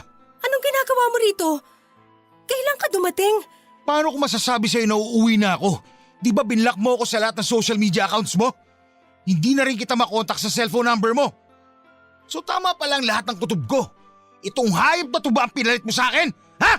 Dude, relax lang. Kausapin mo ng maayos si Rhea. Huwag kang sumagot-sagot dyan kung ayaw mo paluin ko ng tubo yung ulo mo. Eh di subukan mo. Sige, ano? Elmo, huwag ka na sumagot. Mabuti pa siguro umalis ka na. Hindi, akala mo kung sino to eh. Ito ba yung boyfriend mo na walang ibang inatupag kung hindi ang trabaho niya? Hoy tanga, huwag kang tatapang-tapangan dyan. At please, huwag kang umarte na para kang biktima dito. Alam ko na wala ka kasing kwentang boyfriend, kaya ipinagpalit ka ni Rhea sa iba. Elmo, tama na. Igago ka pala eh! Ivan! Ang hina mo naman sumuntok pare! Tama na! Ivan! Pare, mapapatay kitang hayop ka! Ivan, tama na! Ano ba kayo? Elmo, please, umuwi ka na lang. Pero Rhea, ayoko... Please, umuwi ka na. Sige, tawagan mo na lang ako. Sino yung lalaki na yun, Rhea? Bakit pinapapasok mo siya dito sa apartment natin? Dahil ako ang nagbabayad ng upa dito, kaya may karapatan ako na magpapasok ng kahit na sinong tao sa pamamahay na to. Anong ikaw? Eh palagi naman ako nagpapadala ng pera sa'yo, di ba? Na kahit kailan, hindi ko pinakialaman o ginalaw. Kaya huwag mong isusumbat sa akin ang mga pera mo, Ivan. Sandali nga, Rhea. Akala ko ba gusto mong ayusin pa natin to? Paano natin naayusin to? Kung wala ka naman dito. Kaya bumukha ka na lang sa ibang lalaki, ganun ba? Hindi ko siya hinanap. Hindi ko sinasadya ang lahat. Hindi ko sinasadyang makita at maramdaman mula sa kanya ang lahat ng pagkukulang mo sa relasyon nating dalawa. At hindi pa rin yung rason para lukuhin mo ako! Para sirahin mong relasyon na to! Ivan, inaamin ko naman talaga na may kasalanan ako. Pero wag mo isisi sa akin ang lahat dahil may kasalanan ka rin kung bakit nagkakaganito tayo ngayon. At gusto mo pa talaga ako idamay dyan sa mga kalokohan at kasalanan mo? Oo! Dahil kung hindi ka nawala ng oras sa akin, hindi mangyayaring lahat ng to. Nakatira nga tayo sa isang bahay, pero parang hindi naman tayo magkasama. Halos hindi na tayo nag-uusap ng matagal.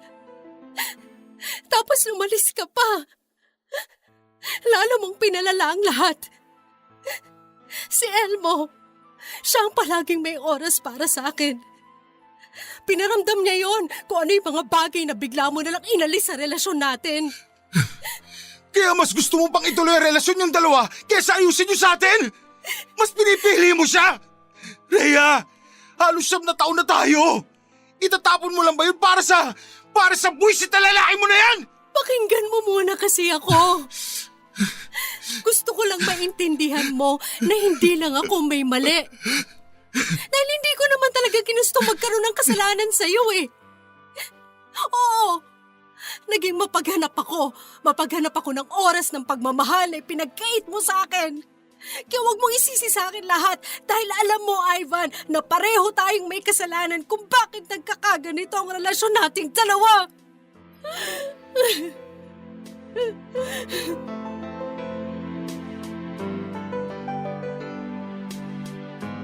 Oo, ako ang nagloko at nagkaroon ng ibang lalaki. Pero hindi ko naman magagawa yon kung hindi nagkulang ng oras sa akin si Ivan. Hindi mangyayari ito kung nag-effort man lang sana siya na ayusin ang relasyon naming dalawa. Pagkatapos ng pag-uusap namin ni Ivan ng gabing yon ay mas lalo akong naguluhan.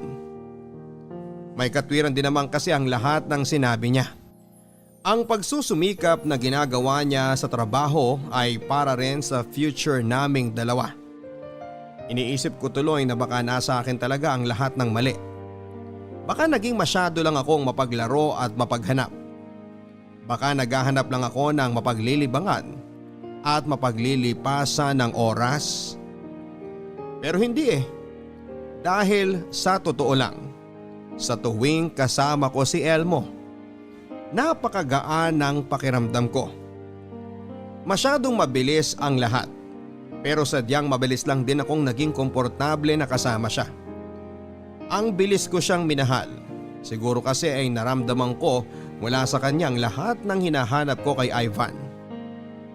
Sa totoo lang ay hindi ko na alam kung sino ba ang dapat kong piliin sa kanilang dalawa. Kung kaninong relasyon ba ang dapat kong ituloy. Hanggang sa nagdesisyon akong tapusin ang halos 5 buwan na maling relasyon namin ni Elmo. Oo, mas pinili kong ayusin ang sa amin ni Ivan. Ganon din naman siya kaya nagkabalikan din kami kaagad. Bumalik na siya sa apartment at pagkatapos namin na muling pag-usapan ang mga naging kasalanan namin sa isa't isa, nangako siya na babawi sa mga naging pagkukulang niya.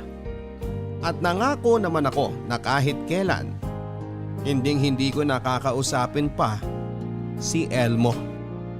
Kahit na alam kong mahirap yon dahil iisa lang ang department namin sa trabaho. Sinisigurado ko na ang lahat ng pwede naming pag-usapan ay may kinalaman na lang sa trabaho namin.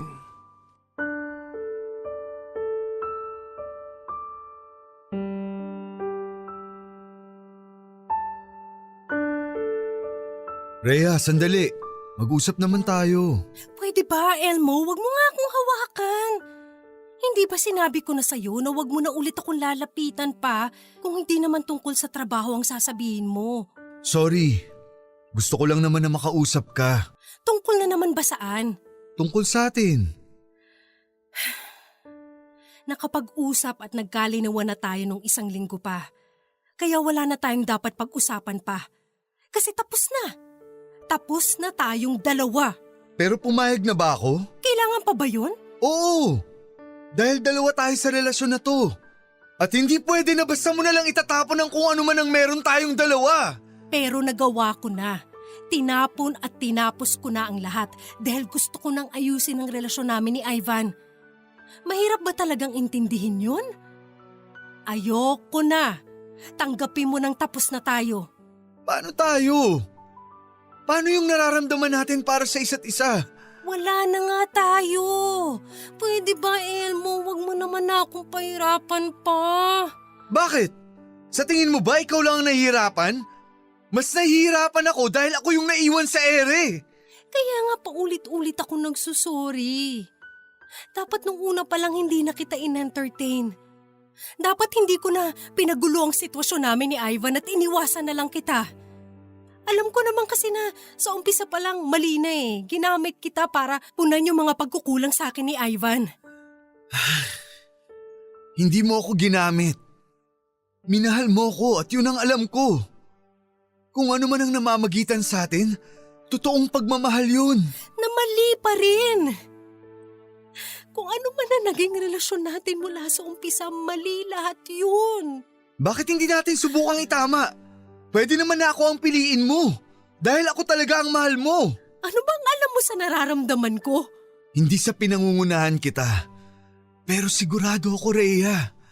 Sa bawat halik at haplos mo sa akin sa mga oras na tayong 2 lang ang magkasama. Mahal mo ako. Minahal mo ako. At hindi mo ako ginamit para lang gawing pampalipas oras mo. Aminin mo na. Aminin mo kung anong totoong nararamdaman mo. Ayokong itapon at sayangin yung halos 9 na taon na relasyon namin ni Ivan. Hindi ko kayang itapon ang mga taon na pinagsamahan namin para lang sa'yo. So yun ang totoong dahilan. Binalikan at pinili mo siya hindi dahil siya ang mahal mo, kundi dahil nanghihinayang ka lang sa tagal ng relasyon ninyong 2. Rhea, hindi mo ba naisip na dapat mas manghinayang ka sa oras na dapat ay ibinibigay mo sa totoong mahal mo? Ewan ko. Sa totoo lang hindi ko na alam. Kung naguguluhan ka pa pala, bakit nakipagbalikan ka kaagad sa kanya? Dahil gusto ko nang ayusin ang relasyon namin ni Ivan. Kahit hindi ka sigurado na mahal mo pa rin siya? Oo. Dahil yun ang nag-iisang bagay na sigurado ko na gusto kong gawin. Ang hindi masayang ang napakatagal na pinagsamahan namin ni Ivan. Kaya please lang, Elmo, layuan mo na ako.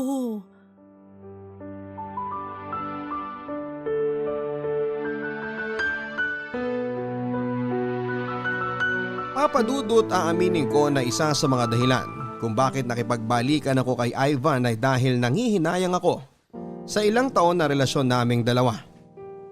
Isa pa ay si Ivan kasi ang first boyfriend ko na hiniling ko na sana ay maging last ko na rin dahil siya na ang gusto kong mapangasawa.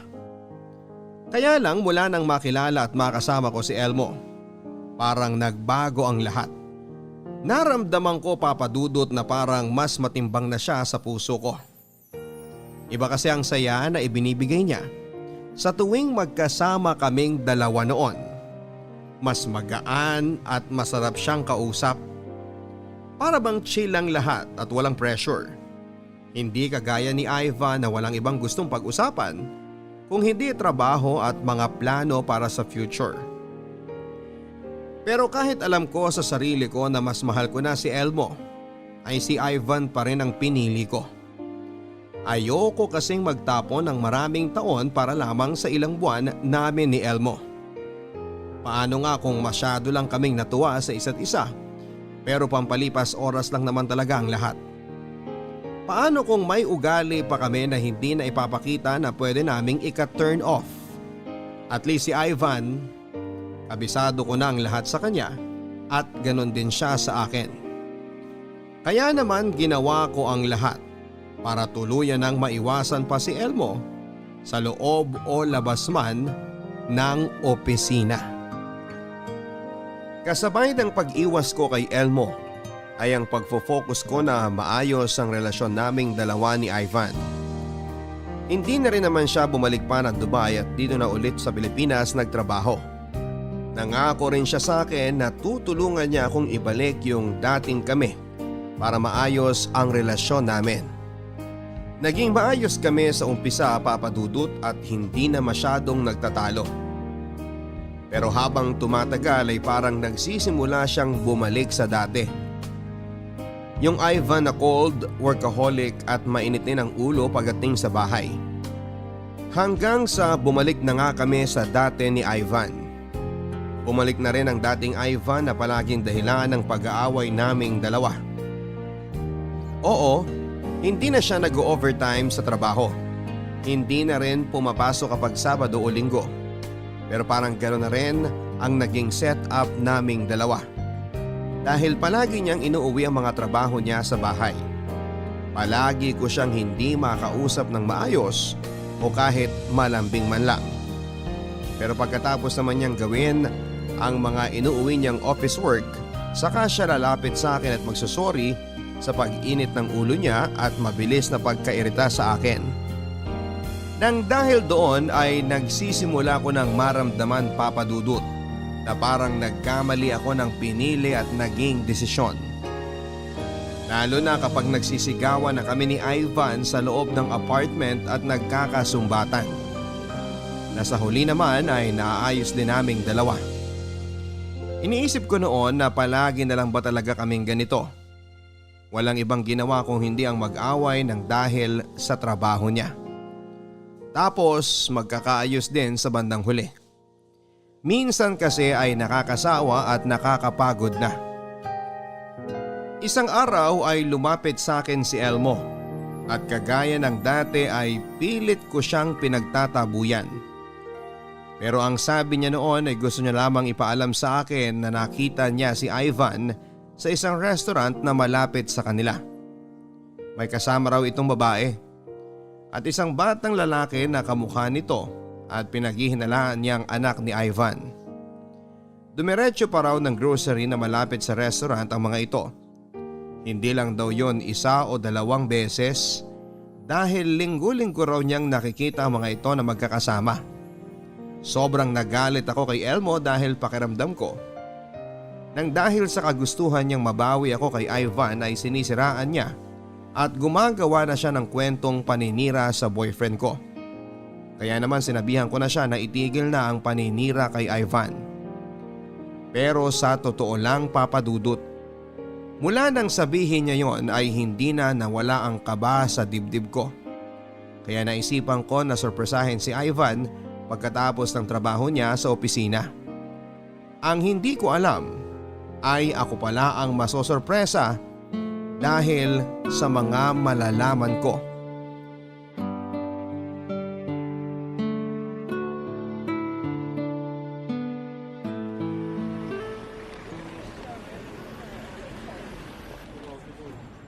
Nasaan na kaya si Ivan? Hindi niya na sinasagot ang mga tawag ko. Ang sabi ng guard sa opisina nila, nandito lang daw siya sa restaurant. Teka, siya yata yun. Pero sino yung babaeng kasama niya na inabutan niya ng pera?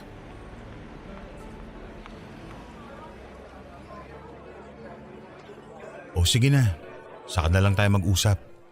Okay naman na siguro yung perang binigay ko, hindi ba? Babalik na ako sa opisina. Ivan?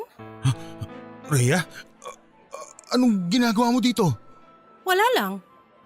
Gusto lang kitang sorpresahin.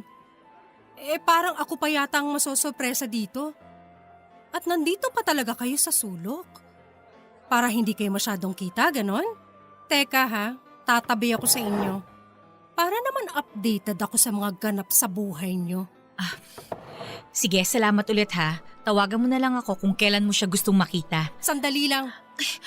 Hindi ka pa nga pinapakilala ng boyfriend ko sa akin eh. O baka naman gusto mo na ikaw na magpakilala sa sarili mo. Para malaman ko na rin kung bakit kanya inaabutan ng pera.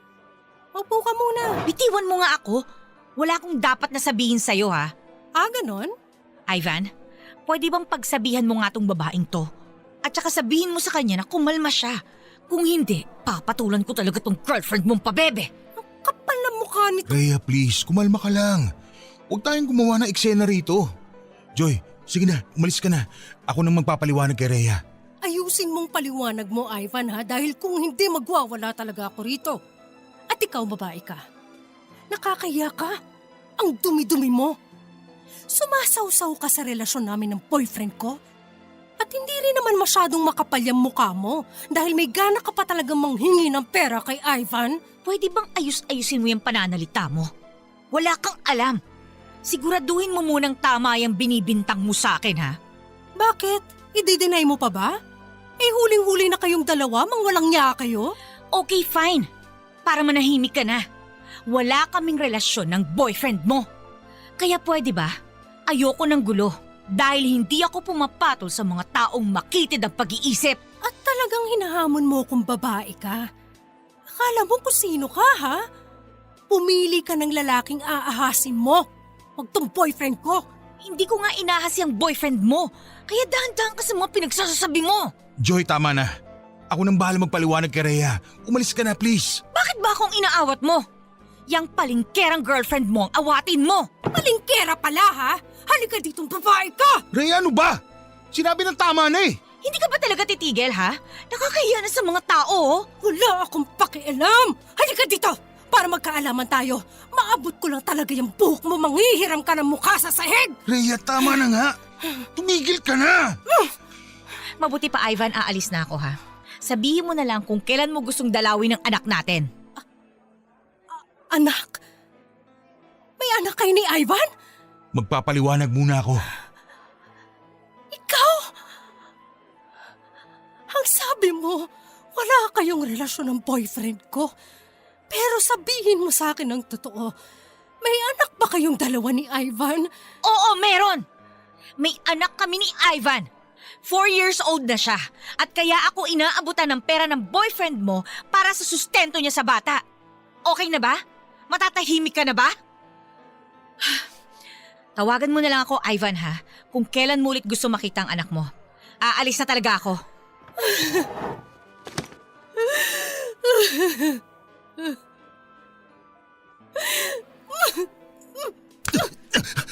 Rhea, sandali! Teka muna, pakinggan mo muna ako. Magpapaliwanag ako. Niloko mo ako.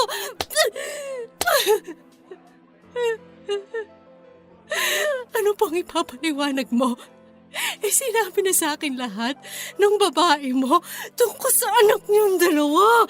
Hindi mo kasi naiintindihan ko ano yung nangyari.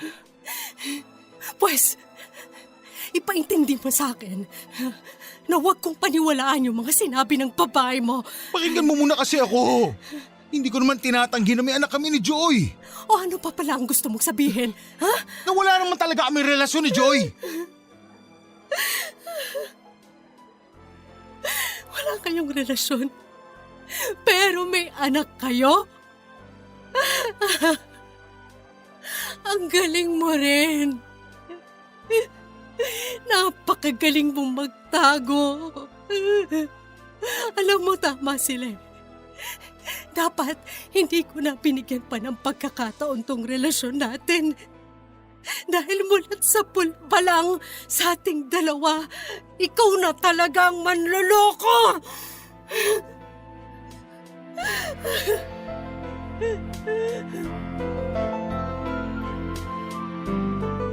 Papa Dudut, hindi ako makapaniwala na totoo pala ang lahat ng sinabi ni Elmo tungkol kay Ivan. Na niloloko ako ng lalaking pinili at binalikan ko. 5 taon. 5 taon na niya pala akong niloloko. Kahit sabihin niya na isang beses lang na may nangyari sa kanila ni Joy, nakabuo pa rin sila ng bata. May anak na siya na itinatago niya sa akin ng ilang taon.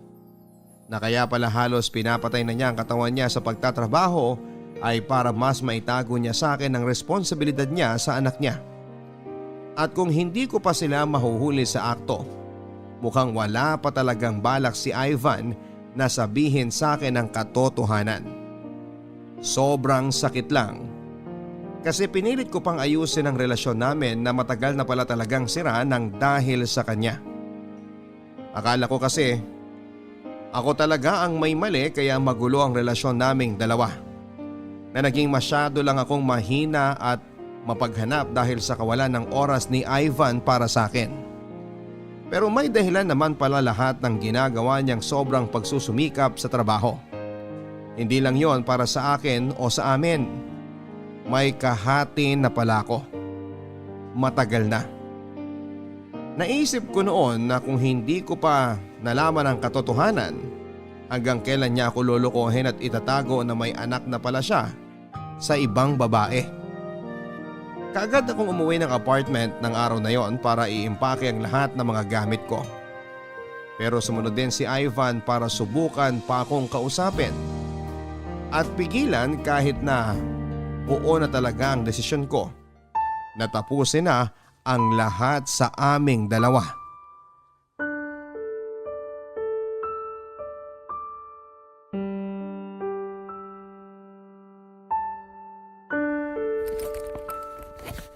Rhea, please. Itigil mo muna kasi ang pag-iimpake mo. Teka, mag-usap muna tayo. Para saan pa? Nakita at nalaman ko na lahat. Sinabi na ng babae mo sa mismong harapan ko na magkaharap-harap tayo kanina. Kaya alis na ako sa apartment na to dahil ayoko na. Pagod na akong ayusin ang relasyon nating dalawa na paulit-ulit mo lang na sinisira. Pakinggan mo muna kasi ako. Para saan? Para sa mga bago mong kasinungalingan? Hindi naman ako nagsinungaling eh. Hindi ko lang kagad sinabi na may anak na ako. At kailan mo planong sabihin sa akin ang tungkol sa kanya? Na nabuo lang naman ang batang yon habang magkarelasyon tayong dalawa. Kapag may lakas na ako ng loob, Rhea, sasabihin ko naman sa'yo eh. Kapag may sapat na akong ipon para sa pagpapakasal natin, maniwala ka naman sa akin. Wala talaga kami relasyon ni Joy. Wala kayo naging relasyon pero nakabuo kayo ng bata? Wow! So ano yun? Nag-shake hands lang kayo tapos nabuntis na siya? Inaamin ko naman na nagkamali talaga ako eh. Pero isang beses lang yun. Isang gabi lang. 5 years ago, nang umuwi ka sa probinsya ninyo, naglasing ako mag-isa sa bar dahil hindi ko nakuha ang promotion na matagal ko nang pinaghihirapan. Doon ko nakilala si Joy. Tapos wala na ako masyadong matandaan. Basta nagising na lang ako na… Na may nangyari sa inyong dalawa. Ang galing. Ang galing mong gumawa ng kwento kahit kailan, Ivan. Pero yun nga kasi ang totoo. Ni hindi ko na nga siya nakita pagkatapos ng isang gabi na yun. Hindi na siya nagparamdam. Tapos 2 years ago, bigla na lang siya bumalik. Pinakilala niya sa akin si Ian, yung anak naming dalawa. Bakit hindi mo kaagad sinabi sa akin? Dahil natakot ako na baka hiwalayan mo ko kapag nalaman mong totoo. Kaya tinago mo na lang sa akin. At wala ka na talagang balak na sabihin sa akin ang tungkol sa batang yun? Meron naman, pero hindi pa dapat ngayon. Dahil hindi ko pa kaya. Wala pa ako sapat na lakas ng loob. Kaya nga nagsusumikap ako sa trabaho eh. Dahil gusto kong ipakita sa'yo na ako yung lalaking mas karapat dapat para sa'yo. Kahit may anak na ako sa ibang babae. Lahat ng ginagawa ko sa trabaho para sa'yo, Rhea. Para sa ating dalawa.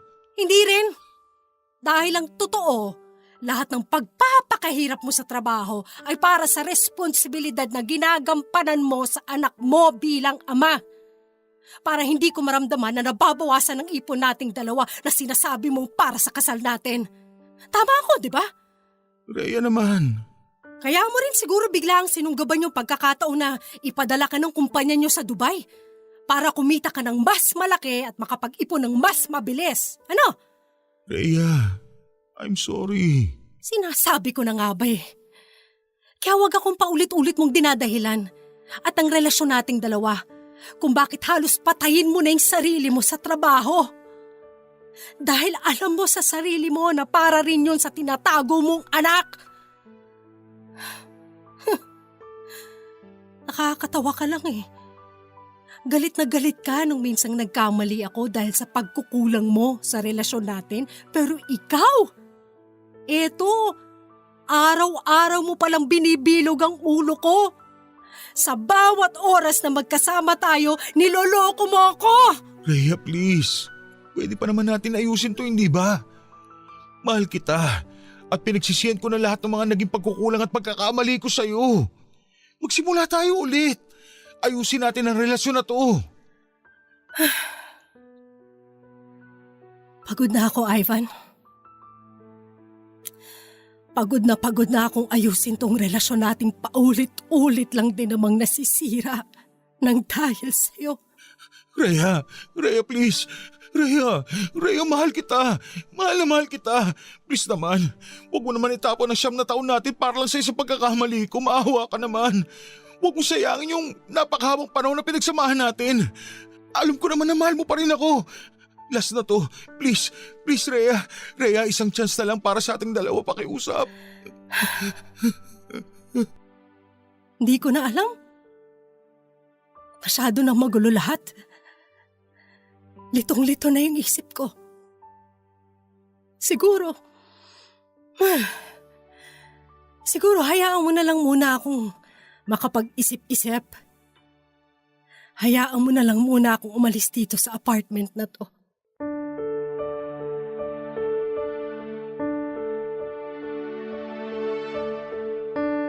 Papadudot, umalis na nga ako ng apartment namin ni Ivan at tuluyan ko na ring tinapos ang relasyon naming dalawa.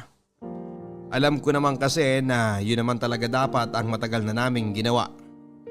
Dahil hindi na talaga nagiging maayos ang pagsasama namin. Hindi ko kaagad nadala ang lahat ng gamit ko pa uwi sa bahay namin. Binalikan ko lamang ang iba kapag wala sa apartment si Ivan. Pumayag na rin siya sa sinabi ko na hatiin na namin ang naipon naming pera na dapat ay para sa kasal namin. Paminsan-minsan ay dumadalaw pa rin siya sa bahay para subukan ng makipag-ayos sa akin. Pero hindi ko pa rin siya gaanong kinakausap.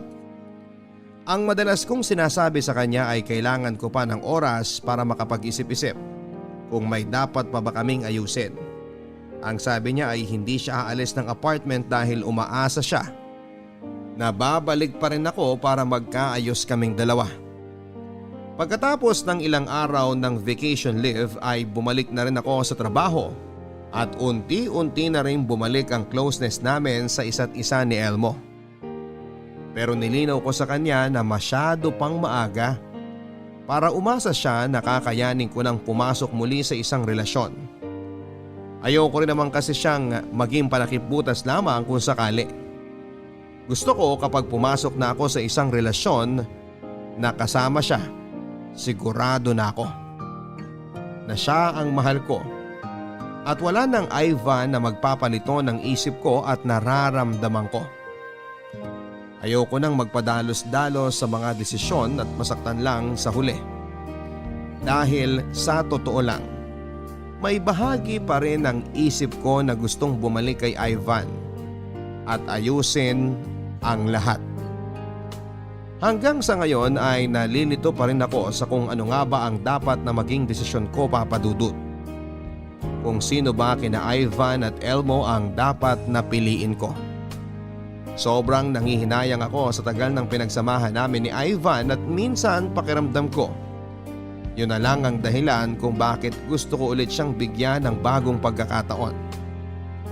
Si Elmo naman ay dumoble ang effort sa panliligaw sa akin. Pumasok sa isipan ko na bakit hindi ko siya bigyan ng isang pagkakataon. Pero paano kung hindi mag-workout ang relasyon naming dalawa? Paano kung hanggang panakipbutas lang talaga siya? Paano kung masayang lang din ang oras na ibibigay ko sa kanya na sana ay kay Ivan ko na lang ibinigay? Papa Dudut, sana po ay matulungan ninyo ako at ng ating mga kabarangay sa problema at pagkakalitong kinakaharap ko sa ngayon. Alam kong hindi naman maiiwasan ang masaktan o makasakit ako sa desisyon na gagawin ko. Pero hanggat maaari sana, ayoko nang magkamali at magsisi sa bandang huli. Dito ko na po tinatapos ang sulat ko. At ngayon pa lamang po ay nagpapasalamat na ako sa payong maibibigay ninyong lahat sa akin. Ang inyong kabarangay at kapuso forever, Rhea. Mga kwento ng pag-ibig, kwento ng pag-asa at mga kwento ng buhay dito sa Barangay Love Stories. Love Stories. Forever.